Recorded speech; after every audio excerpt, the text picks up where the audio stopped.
we're seeing is that people are looking seriously at how do they package and control their own inventory in a way that makes sense for them. So historically, in digital environments, you had kind of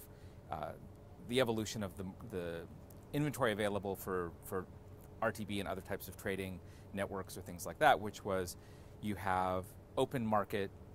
kind of remnant inventory, it was called in digital, where people are getting incremental revenue. And progressively, the technology and the means of trading has evolved to kind of encompass a greater and greater portion of that, but without addressing kind of the fundamental business problem, which is that now you don't really have a comprehensive picture, and how do you decide against the entire set of your inventory against all of the goals? Where in broadcasting and in other areas, but certainly in television, there's much more direct relationship between the parties on the advertising side and the media owner side or the distributor side, where those parties know each other, they understand what goals they're after. There's still a distance between any individual group of or set of audience found on one media to address the entire needs of everyone, but that decisioning has been moved very much on the side to the buyers in digital environments. Historically, it's been more balanced in a TV environment, and so we're looking at different platforms that are coming to market, still early stages,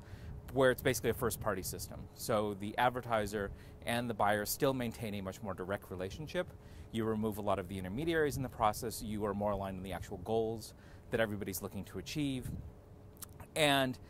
able to control and kind of optimize for a long-term relationship between those two parties. When you're looking at kind of decision-by-decision processes that don't consider the overall context, you're limited in kind of how effective you can really align not just the supply-side goals, but the buy-side goals. So that if you understand the buy-side goals and the trade-offs, that's much easier to balance. Part of that is being able to bring in a lot more data to the process. So on media that was only rated on GRP and some basic demographic information, a lot of that information was kind of one-off. You could do a match with a third-party data provider, you could get some subscriber data, you could get some panels, but that was a slow and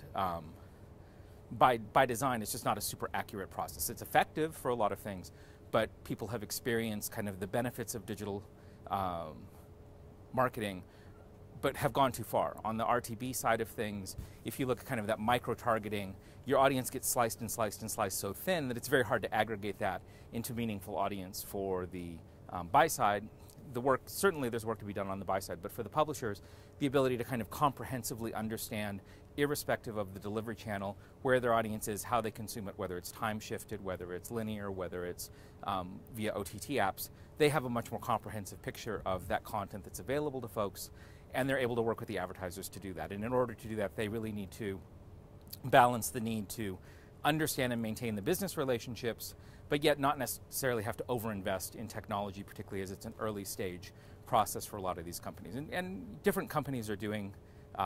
different efforts in areas of optimization and allocation in terms of the actual ad trading, but it's becoming clear that it's a much more comprehensive picture where